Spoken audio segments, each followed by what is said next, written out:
I took your presence lightly because it never fluctuated. You were always there, steady, available, predictable in the best way. Your consistency created an illusion of permanence. I assumed effort that repeats itself doesn't require appreciation. I thought stability meant immunity to loss. I didn't understand that consistency isn't a guarantee, it's a choice renewed daily. Your effort felt permanent because you never made me question it. You showed up without drama, without threats, without conditions. And because nothing was at risk, I treated nothing as precious. I didn't pause to acknowledge the emotional labor you carried.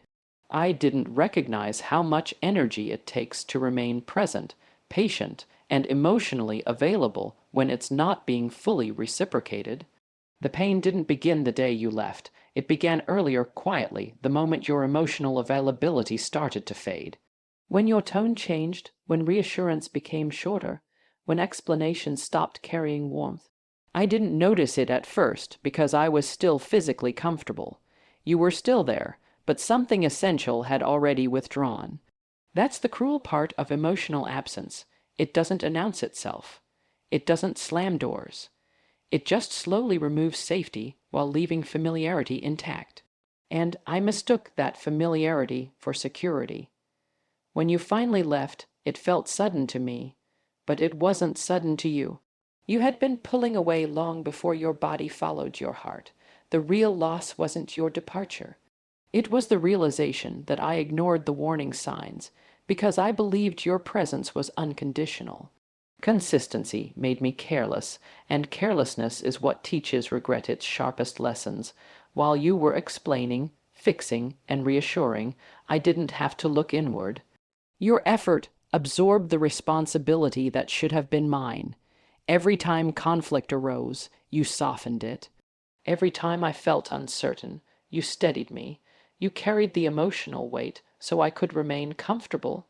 Your explanations protected me from accountability. Your reassurance shielded me from reflection. As long as you kept trying, I never had to ask myself hard questions. I never had to examine how my actions affected you. Your presence created emotional insulation. The moment you stopped, everything collapsed inward. Your silence wasn't loud, but it was devastating. Without your words filling the space, I was left alone with my behavior. No distractions, no emotional buffer, no one translating my actions into something easier to live with. That's when guilt arrived, not gently, but relentlessly. Guilt is quiet until there's no one left to blame.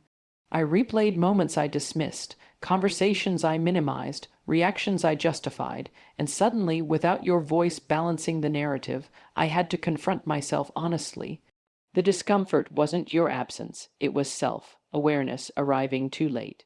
Your silence forced growth I wasn't ready for. It demanded accountability I had avoided, and that's why it hurt more than arguments ever did. Arguments kept you engaged.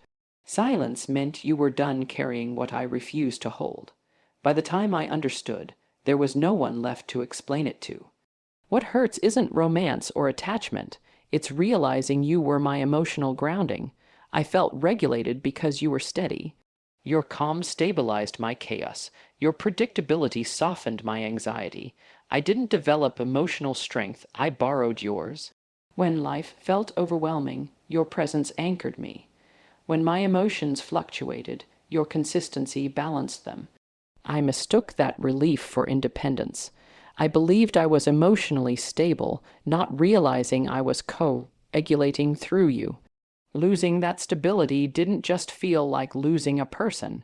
It felt like losing emotional equilibrium. Suddenly, my nervous system had no reference point.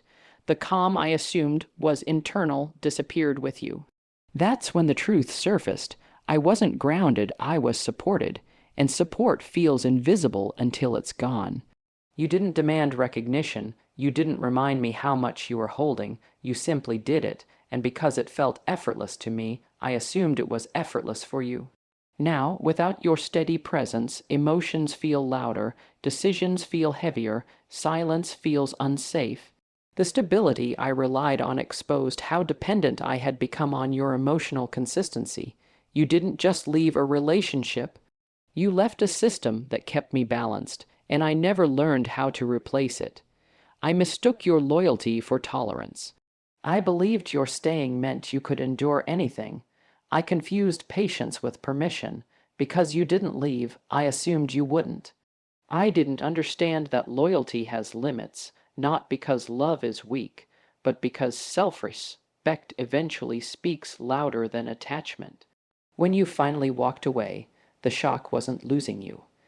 It was realizing I no longer had access to someone who chose me every day, someone who prioritized me consistently, someone who stayed not because they had to, but because they wanted to.